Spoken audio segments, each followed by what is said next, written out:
Hello, Vikram, how are you? Very great pleasure. Thank you for coming over. Great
council हैं, ऐसे हमारे सम्मानित मित्र सहयोगी भारत के लाल विजय मेहता जी से प्रार्थना करूंगा कि वो आए और मंच पर अपना स्थान ग्रहण करें। काउंसिल हैं, ऐसे हमारे सम्मानित मित्र सहयोगी भारत के लाल विजय मेहता जी से प्रार्थना करूंगा कि वो आए और मंच पर अपना स्थान ग्रहण करें।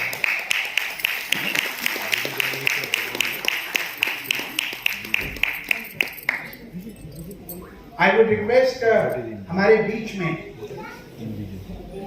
ये बहुत बड़ा सौभाग्य है, भारत के अंदर नेपाल के राजदूत जो पिछली सरकार के समय भी और अब की सरकार के समय भी और आगे आने वाली सरकार के समय में नेपाल का भारत में प्रतिनिधित्व कर रहे हैं और विभिन्न आयामों के ऊपर जो नेपाल की पॉलिटी, नेपाल का डिप्लोमेटिक ब्यूरोक्रेटिक रिजीम है, उसकी आवाज के रूप में हमेशा से परिलक्षित हुए। हमारे बीच में डॉक्टर शंकर प्रसाद शर्मा जी उपस्थित हैं। मैं राजदूत जी से प्रार्थना करूंगा कि वो आए और मंच पर अपना स्थान रखें।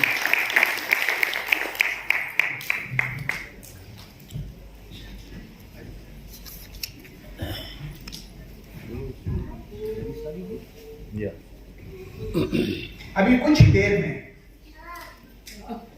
भारत के अंदर जो अंतर्राष्ट्रीय व्यापार मुद्दों के ऊपर अपनी महत्वता रखते हैं, Indian institute of foreign trade के वाइस चांसलर, जिन्होंने भारत का प्रतिनिधित्व कम से कम 50 देशों के अंदर किया है, ऐसे वाइस चांसलर साहब प्रोफेसर राकेश मोहन जोशी जी अभी कुछ ही समय में पधारने वाले हैं। वो ट्रैफिक में फंसे हुए हैं, बार बार वो मुझसे अपोलोजाइज कर रहे थे। मैंने कहा आप आइए, हम सब आपको सुनने के लिए आतुर हैं। हमारे बीच में today we have a very eminent guest who has come all the way from Liberia, western Africa के हेमिस्फीयर में। लाइबेरिया से आए हुए हमारे मित्र Jackson Wendell Andy, I would request Jackson to come and take a seat on the dais. It's a great honor and a pleasure. Jackson has worked to promote Liberia all over the globe. He is an eminent speaker, a member of and a former president of the Chamber of Commerce of Liberia. since he was here, and he was very kind enough to have accepted our invitation to come and speak today. मैं Delhi study group के vice president Shri Bhupendra Kansal जी को, जिनके साथ हमने Delhi study group को शुरुआत की थी, मैं उनसे प्रार्थना करूंगा कि भूपेंद्र कंसल जी आए और स्टेज के ऊपर अपना स्थान ग्रहण करें।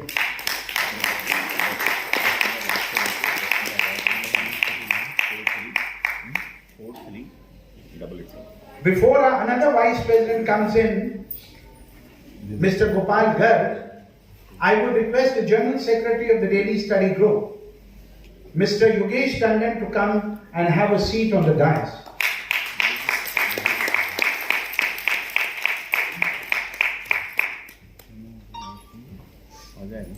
Priya Mitro, at the outset, I welcome you all. आज के कार्यक्रम में आप सबका बहुत बहुत स्वागत है। What is Delhi study group? 33 साल पहले दिल्ली स्टडी ग्रुप का फॉर्मेशन हुआ, and Delhi study group is a group of people from all walks of life. People who are technocrats, people who are bureaucrats, please. People who are educationists, and from various fields of life. हम विभिन्न विषयों के ऊपर समय समय के ऊपर कार्यक्रमों का संयोजन करते हैं, और उसी कड़ी के अंदर आज दिल्ली स्टडी ग्रुप ने भारत की 9 ट्रेड डील्स, जो हाल ही के समय में भारत ने यूनाइटेड स्टेट्स ऑफ अमेरिका के साथ, यूरोप के साथ, इफ्टा कंट्रीज के साथ, यूनाइटेड किंगडम के साथ,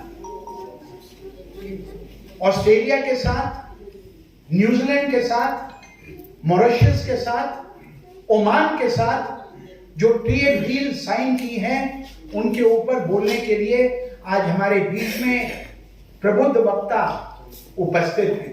आप कहेंगे कि हमारा इससे क्या लेना? आपका लेना देना है। आपके बच्चों को एम्प्लॉयमेंट मिलेगा, भारत के अंदर फॉरेन डायरेक्ट इन्वेस्टमेंट होगा, भारत में बने हुए कोई भी कपड़े का, टेक्सटाइल्स का, चमड़े का, सिंथेटिक एलिमेंट्स का, भारत की बनी हुई दवाइयों का, भारत के टूरिज्म का, भारत के एग्रीकल्चरल सेक्टर का, जो दूसरे देशों में निर्यात होगा, एक्सपोर्ट होगा, उसके ऊपर अमेरिका ने जो पहले 50% टैरिफ लगा रखा था, वो घटकर अब 18% के ऊपर आ गया। ये भारत की कूटनीति, भारत के प्रधानमंत्री नरेंद्र मोदी जी के कमाल है, जिस प्रकार से उन्होंने अगले 50 साल तक भारत को सशक्त करने के लिए कदम उठाए हैं। उनके साथ ही भारत के कॉमर्स और इंडस्ट्री मिनिस्टर पीयूष गोयल, जिनके साथ मुझे अनेक वर्षों तक काम करने का मौका मिला, पीयूष गोयल जी के अथक प्रयास से ये ट्रेड डील जो साइन हुई है, उनके ऊपर विस्तृत रूप से विजय मेहता जी भी, वाइस चांसलर साहब भी, नेपाल के राजदूत साहब भी उनके ऊपर प्रकाश डालेंगे। मैं सबसे पहले आज के स्पीकर विजय मेहता जी को आमंत्रित करता हूं कि वो आज के इस विषय का प्रतिपादन करते हुए इंग्लिश या हिंदी दोनों के अंदर जिसमें वो प्रवीण हैं, वो जरूर अपनी बात रखें। Jimmy, come over, have a seat. Jimmy Taiwan से आए हुए हमारे अतिथि हैं। हमारे बीच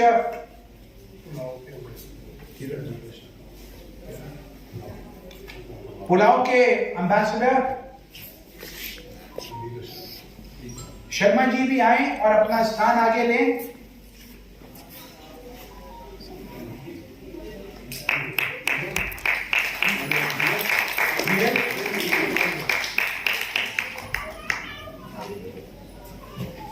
अभी कुछ ही देर में वाइस चांसलर साहब भी आएंगे, लेकिन उससे पूर्व आज के कार्यक्रम में ओपनिंग स्पीकर के रूप में हमारे स्टार स्पीकर ये दूसरे नंबर पे बोलना चाहते थे, लेकिन वाइस चांसलर साहब को आने में विलंब हुआ और वो अभी आते हैं। मैं विजय मेहता जी से अनुरोध करूंगा कि वो कार्यक्रम की शुरुआत करें।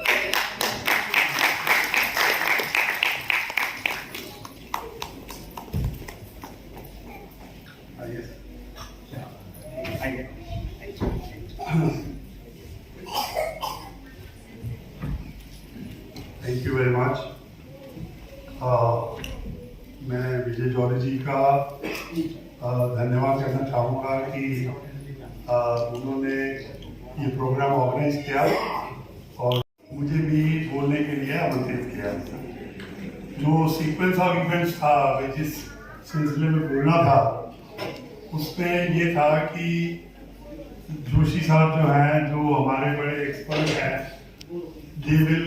he will try to present the policies which are being done by India and between India and other countries. और मैं उसका impact, I will present the impact of those policies on the country and on the common man here in India. But I think we are now reversing the order, and I will continue with the impact, which is after that. I think most of the points in the policies are already well dissected, because आजकल in this time of information technology, most of the things are already available on Google. What is not known, I would like to try and speak about that. सबसे पहले तो जो topic का पहला हिस्सा है वो ये है कि ये जो पॉलिटिकल ऑर्डर दुनिया में बदल रहा है, ये क्यों बदल रहा है? थोड़ा बहुत अगर हम इसके इतिहास में जाएं तो हम लोग सारे इंडियंस हैं, तो इंडिया को पहले सोने की चिड़िया कहा जाता था, और जो इंडिया था वो एक तरीके से वर्ल्ड के रिचेस्ट नेशन में से एक था। ऑफ कोर्स इसकी बाउंड्री भी ईरान से लेके बर्मा तक थी, और उसी के कारण पूरे दुनिया के जितने भी लोग थे वो इंडिया को लूटने के लिए इंडिया की ओर बढ़ते थे। ये जो पूरा ऑर्डर है, ये इंडिया से धीरे धीरे शिफ्ट हो गया रोमन कैथोलिक कंट्रीज के अंदर। मैं आपको इसलिए बता रहा हूं कि ये अब सर्कल कंप्लीट होने वाला है।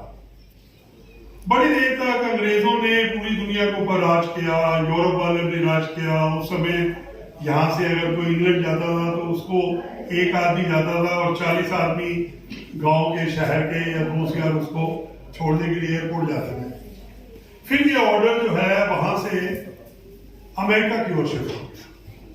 अब ये अमेरिका की ओर जब शिफ्ट हुआ तो अमेरिका एक वर्ल्ड की सुप्रीम पावर बन गया, और टेक्नोलॉजी के मामले में, आर्म्स के मामले में और भी बड़े रीजंस की वजह से डॉलर फेवरेट करेंसी बन गया वर्ल्ड की। फिर ये ऑर्डर जो है वो अमेरिका से जापान की ओर शिफ्ट हुआ, और जापान से अब ये चाइना की ओर चला गया। तो पूरे अगर हम अपनी दुनिया का नक्शा अपने सामने रखें तो चाइना से अब अगली बारी वापस भारत में पहुंचने की है। From India to Europe or England, from there to America, America to Japan, Japan to China, and now back to India. ये जो पूरा काल चक्र है, ये एक मेथोडिकल वे में चल रहा है। मैं दिल्ली के फॉर्मर मेयर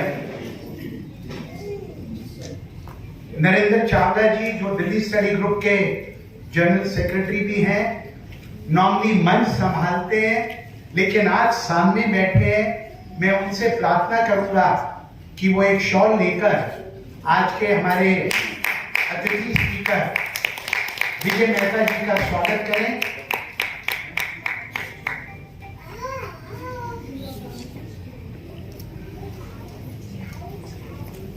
विजय मेहता जी।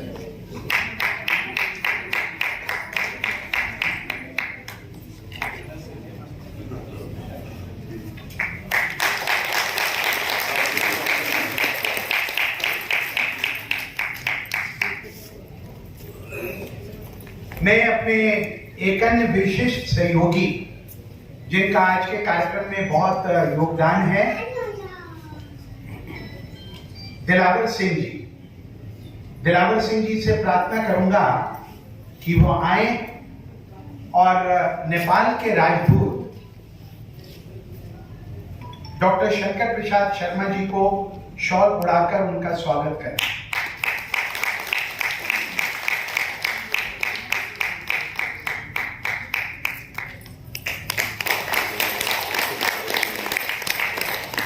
इनकी धर्मपत्नी निर्मला जी का भी मैं धन्यवादी हूं कि वो अपनी सहयोगियों के साथ भी आज के कार्यक्रम में विशेष रूप से उपस्थित हुई। मैं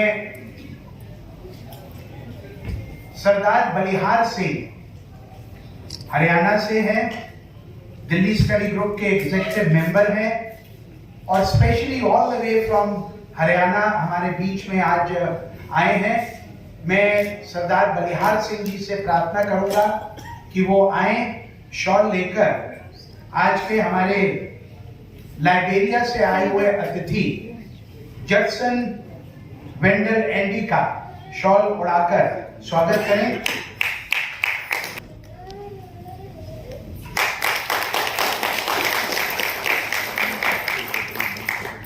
आज के कार्यक्रम के मुख्य वक्ता vice chancellor Indian institute of foreign trade के प्रोफेसर राकेश मोहन जोशी जी का स्वागत करने के लिए मैं दिल्ली स्टडी ग्रुप के सेक्रेटरी शुभम जी से प्रार्थना करूंगा कि वो उनका स्वागत करें।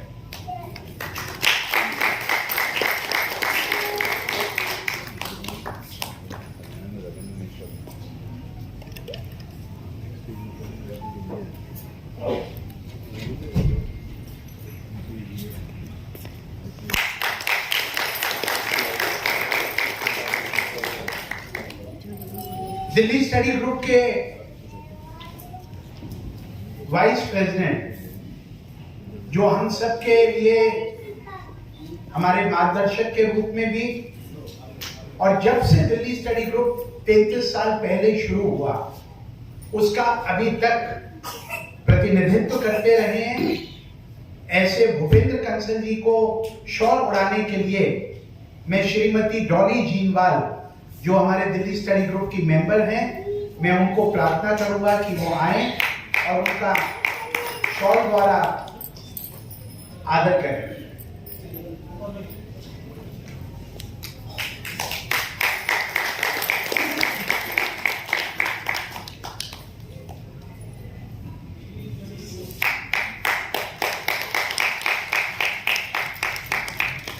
वर्षों से ज्यादा जिस महिला ने कश्मीरी विस्थापितों के लिए पूरे भारतवर्ष में और विश्व में काम किया, मैं उनको उन दिनों से जानता हूं जब उनके बाल काले हुआ करते थे, आज ग्रे हो गए हैं, बुद्धिजीवी हैं, मेहनती हैं, मेहनत कश हैं। ऐसी श्रीमती नैन्सी कॉल जी आगे आए, इनका जोरदार तालियों से पहले स्वागत है। नैन्सी जी शॉल लेकर दिल्ली स्टडी ग्रुप के जनरल सेक्रेटरी टंडन जी का आप स्वागत करें। इधर आइए, इधर से नीचे।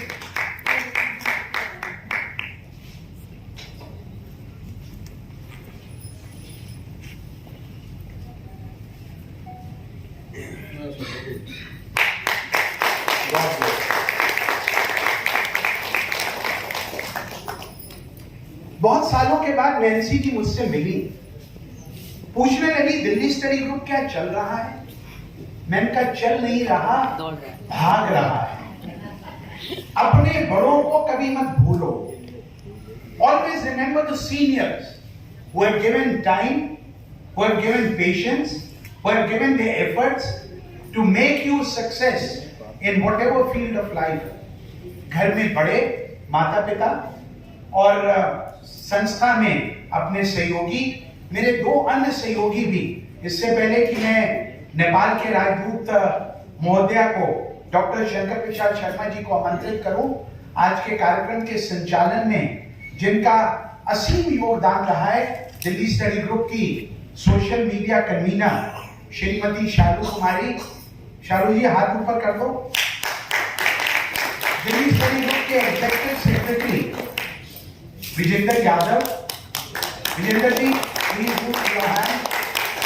Rohit Suji from Nigeria, mister Bhan an advocate in Delhi high court, लुकना आसिफ दिल्ली स्टडी ग्रुप की सेक्रेटरी, श्रीमती सीमा अलेजा हमारे बीच में हैं, और बहुत से नाम है, किसका नाम लूं और किसका नाम छोड़ दें, बट मैं 1 मिनट के लिए आप सब लोगों से प्रार्थना करूंगा।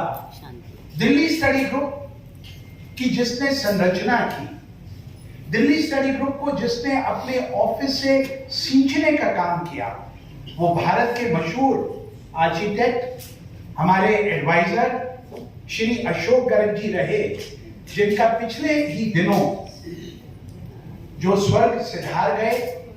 आज हमने उनकी फोटो के लिए उनके पुत्र सचिन गर्ग को कहा था, लेकिन सचिन गर्ग अभी रास्ते में ट्रैफिक में फंस गए। उनका फोटो तो हम यहाँ पे नहीं लगा सके, लेकिन उनके लिए पुष्पांजलि करने के लिए पुष्प जरूर लेके आए थे, वो नहीं भी हुआ। उनके द्वारा लगाए हुए इस पौधे को विजय मेहता, विजय जौहरी और बहुत से अन्य सहयोगी भी जो दिल्ली सरकार में मंत्री हैं, minister Pravesh Verma, minister Manindarjit Singh Sirsa, Delhi study group की मेंबर और अब दिल्ली की मुख्यमंत्री श्रीमती रेखा गुप्ता जी, बहुत से ऐसे व्यक्तित्व दिल्ली स्टडी ग्रुप से शुरू हुए और चलते गए, दिल्ली और देश को जिन्होंने रोशन किया।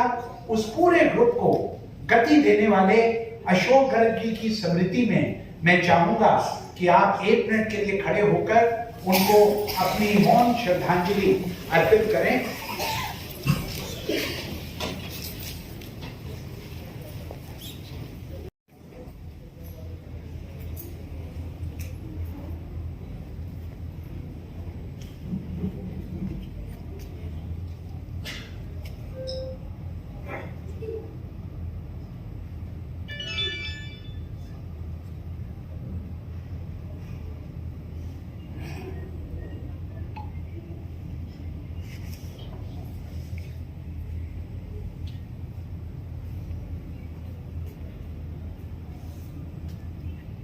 Om Shanti.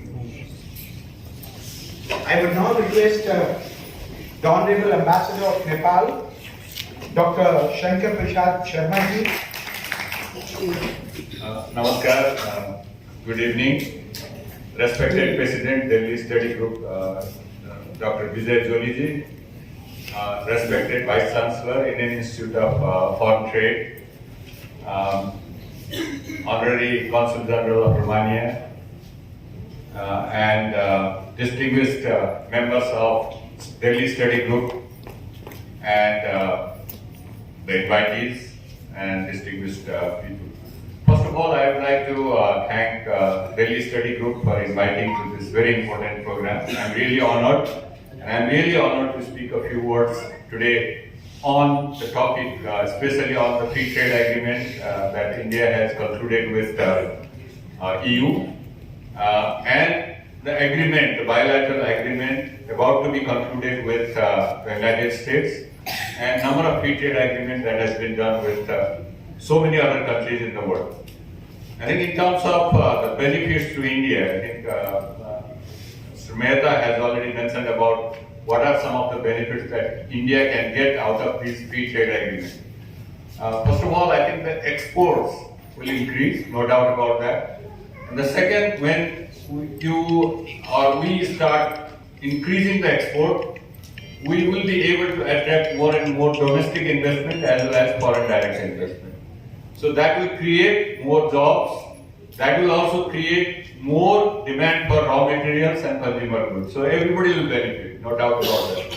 So India will benefit, but what will happen to South Asian countries? I think that's a question to the people who are coming from South Asia or rest of the world. First first of all, in terms of South Asia, I think when we talk about South Asia and India, the Indian growth rate is about 80% of South Asian growth rate. So if India grows by 1% additional growth, the South Asia in general will have 0.8% additional growth. But प्रसिद्ध किया है अपनी विद्वता से, अपनी विदूषिकता से, अपनी विद्वता से, अपने काम करने की शैली से। Indian institute of foreign trade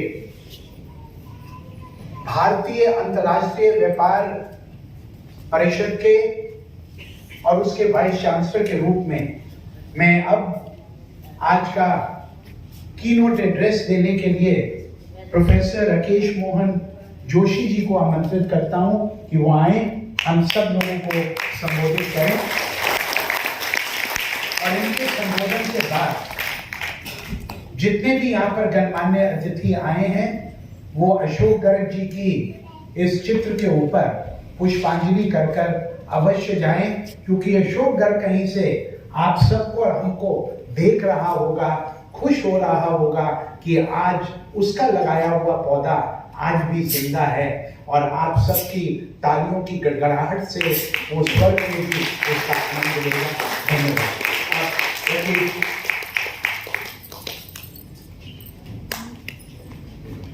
Dr. Jolly sir, thank you so much for inviting me and giving this privilege to address this august gathering. Distinguished guests, His Excellency Dr. Shankar Sharma ji, Shri Vijay Mehta ji, Shri Bhupinder Kansal ji, Shri Yogesh Tandon ji, my old friend Shri Behel ji, and so many distinguished guests. I am so happy that today we touched upon a topic which has become very close to heart of everyone. आप सब लोग ये देखते होंगे कि सारी दुनिया एक इकोनॉमिक उथल-पुथल की स्थिति से गुजर रही है. So there is an economic turbulence. The turbulence is political as well. Lot of political turbulence going on. And if you see when we signed our FTA with United Kingdom, there was a lot of political turbulence. लेकिन Donald Trump साहब के आने के बाद सब uncertainty खत्म हो गई. Only one uncertainty. Donald Trump is very predictable in his unpredictability. तो आज जो आप करें वो कल नहीं करोगे. तो अभी थोड़े दिन पहले मैंने हिंदुस्तान टाइम्स में लिखा था कि आप उस साहब को नोबेल पीस प्राइज तो नहीं दे पाए. मैंने कहा इकोनॉमिक्स में कर, because he has rendered the traditional theories of economics. और उन्होंने ये कहा कि if you put more tariff then it is beneficial for your country. कोई ट्रेड थ्योरी नहीं कहती. there is through absolute advantage. वो कहती है कि जो चीज आप अच्छा बना सकते हो बनाइए और बेचिए. Theory of comparative advantage. अगर आप कुछ भी अच्छा नहीं बना सकते हैं तो दो के अंदर जिसमें आपकी एफिशिएंसी है, मान लो आप एक वकील हैं तो आप अपना काम करिए. वकील can not go and dance तो फिर कोई रुपया भी नहीं देगा. And dancer can not go to the court तो उसको नहीं कोई. तो you should specialise in what you want. तो मैंने सर्विस बताया but it is basically manufacturing. And उन्होंने कहा कि हम सब पे टैरिफ लगाएंगे 25% उन पे. अच्छा, उनको गुस्सा आ गया, चाइना पे लगा दिए उन्होंने 150 पैसे 145. Trade China. अच्छा, चाइना है always been a target of everybody. क्यों? कि चाइना का ट्रेड सरप्लस $1 ट्रिलियन है और अमेरिका का ट्रेड डेफिसिट $1.3 ट्रिलियन. अब यहाँ पे मैन्युफैक्चरिंग का सवाल है. मतलब मैं आपको बताना तो नहीं चाहता हूं लेकिन आप समझ लें कि टोटल मैन्युफैक्चरिंग में चाइना का शेयर 30%, भारत का 3%. और अगले 10 कंट्री जो है ना चाइना के बाद उनका मिलके भी शेयर चाइना के बराबर है. तो टर्बुलेंस एंड स्टेबिलिटी. तो देखो आप सभी ने ये देखा होगा कि कुछ स्थिर नहीं है, सब चीज बदल रही है. And something which is going to be certain in time to come is uncertain. रोज चीजें बदल रही है. Something which will remain unchanged with change. And soon after आप तो सभी लोग इलेक्शन लड़ते हो, बहुत सारे लोग आप लोग. तो इलेक्शन हम कैसे लड़ते हैं? हम लोगों को कहते हैं भाई तुम हमको वोट दो तो तुम्हारी इनकम बढ़ेगी. अच्छा, कहते हैं तुम्हारी जिंदगी में खुशहाली आ जाएगी। तो खुशहाली कैसे आई? तो डोनाल्ड ट्रंप साहब ने कहा कि अगर मुझे वोट दोगे, you need to learn from America, तो आपकी जिंदगी में खुशहाली आएगी। तो खुशहाली कैसे आएगी कि आपकी इनकम बढ़ेगी, आपकी जेब में पैसा बढ़ेगा, और उसका तरीका उन्होंने बताया। उन्होंने तरीका बताया कि पैसा कैसे बढ़ेगा, कि हम विदेश से आने वाले माल पे टैरिफ लगाएंगे, इंपोर्ट ड्यूटी। तो टैरिफ लगाएंगे तो दो तरह की इनकम होगी, एक तो टैरिफ बढ़ गया तो उससे पैसे आएंगे, और टैरिफ आप सबको करना है ना, बताइए जब भी आप जाते हैं बाहर भाषण देने के लिए, भाई हम ऐसा करेंगे। और अगर बाहर का माल आपने रोक दिया, टैरिफ लगाया, तो देश के अंदर वो चीज प्रोड्यूस होने लगी। आप नहीं समझ रहे हो? तो मेक इन अमेरिका हो जाएगा पूरी दुनिया में। And the group in America is called as MAGA, Make America Great Again. तो अमेरिका ने ये तो मान लिया कि अब वो great, they are no more great, so they want to make it again.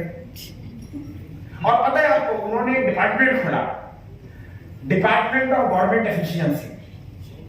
तो उन्होंने मान लिया कि उनकी government and bureaucracy is completely inefficient. उन्होंने माना, मैं नहीं कह रहा हूं, it was a complete ministry, department of government efficiency. उसमें वो उनको बनाया गया Elon Musk, the richest man on the earth and much richer than a second. तो बड़े-बड़े लोग बने, तो उन्होंने उसको एफिशिएंसी अमेरिका में लाने की कोशिश की। तो दूसरा ये, और तीसरा उन्होंने कहा कि भाई अगर बाहर से प्रोडक्ट नहीं आएगा, तो अब अमेरिका की मैं आपको पहले बात बता दूं। What is statistic, but I'll share with you this experience. In 1987, we had a crash market. The stock market crashed. As I mentioned earlier, what you experienced was terrible. We had inventories like China and so forth. But China did something. What China did was it decided to find a new market. That new market was Africa. They invested heavily in Africa, all right? I'm sorry to say, to the disadvantage of many of the countries, because they were anxious again to provide jobs, laborers' jobs, low-skilled jobs. So, what I'm saying to you is that the policies of India should be intentional for Africa. India should focus on a partnership that is rewarding to both the country, to both countries for that matter, but more specifically to the people. The people own the resources in the country. Africa's stability is dependent on the ownership, the co-ownership, and active participation of the people of the country. This is how we bring about peace into the continent. This is what will attract quality investment into the continent. And this is how I think personally that both countries can benefit from the resources that exist in Africa. Thank you. जो word में कितना लोगों को बोलना चाहिए कहना